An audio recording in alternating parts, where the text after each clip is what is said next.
I have to change the Lee 6-pack Pro from one caliber to another. Okay, so the things that we're gonna have to swap out is the shell plate, the case feeder block, the feeder tube, powder, and then dies. Now, because 223 and 9mm both use small pistol primers, we're not gonna change that today, but it's pretty simple as well. Okay, so first I'm gonna pull all the dies out just to get them out of my way because we have to change them anyway, and I don't want them in my way to swap out the shell plate. Okay, this one especially needs to be removed because this is what's going to allow us to change the shell plate. So we're going to pull up this indexing rod, and then we're going to remove this case ejector plastic piece here. Not come up. There we go. Okay, and then with this guy all the way down, there's a little rod that will stick up through the shell plate and will hold it for you as you unthread it with this guy. Now this is reverse threaded, so that is confusing. So you're going to want to go righty-loosey. There we go.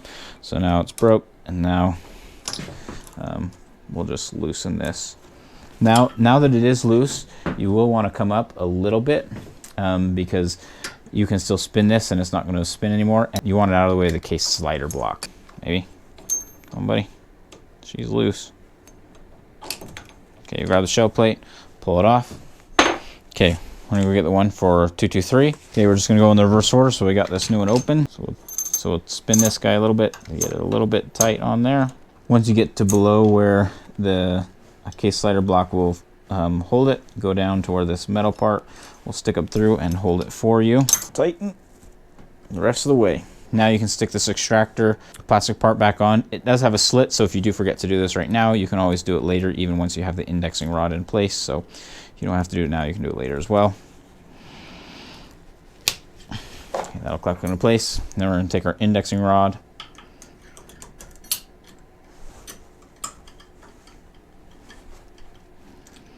Now you can stick a die into position, let's see, 1, 2, 3, 4, and make sure it is indexing. Okay, the next part that we're going to swap is this case feeder tube. And for 223, we're going to use the C according to their chart. So to pop that out, I like to put the press wherever is comfortable for you, and then take your thumbs and then kind of support the top and then just push near the top of the case feeder tube, and it should pop out just like that. Okay, then grab your new case feeder tube, the C, and it will slide in reverse. So the curvy end will go in, this part with the where that will allow the case to come out goes out. So it'll just go in just like the other one came out. Okay, the next thing is this case slider block, and to get that out, I like to bring it up near the top of the stroke, and then sometimes you can get it out without tools, but I like to take it instead of needing those pliers, stick in there, and it just makes it a little bit easier. Okay, the case slider block should slide out. Then we can slide the new one on, and then same thing, usually you can get it without a tool if it'll pinch right in there. Okay, and now we got all those put. You can even test it with a 223 case. Drop it in there, go up. It should feed just fine, and it should cycle through each of the things, and there you go. Okay, note that I did leave the small case retainer in for 223 because it's smaller than, I think it's 0.43. Okay, once we get all the press set up, now it's just to put the dies in the proper place, so you have to have your powder through charging die. Okay, just a note on this one is you can't use like a pistol powder charging die. You have to use one that's specifically meant for a smaller necked case of the 223. So that is sold separately. It's the Lee powder charge die kit, whatever.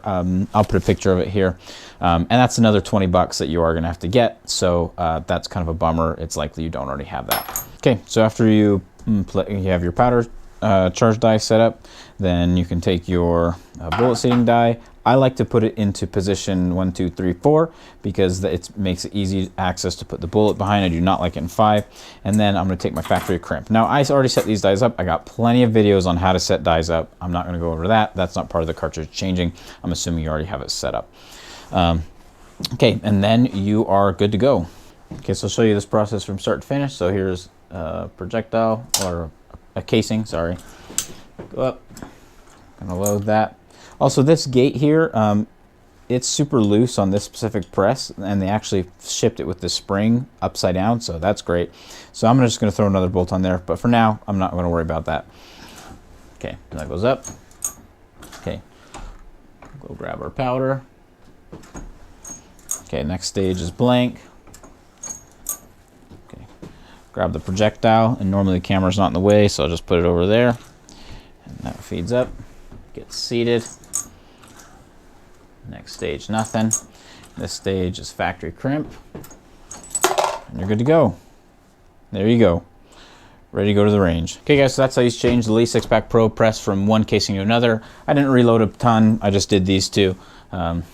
And that's pretty much it. So if you guys have any other questions or comments or concerns with the Lee 6-pack Pro, please put in the comment section below. I still read every single comment. Anyway guys, thanks for watching. See you next time.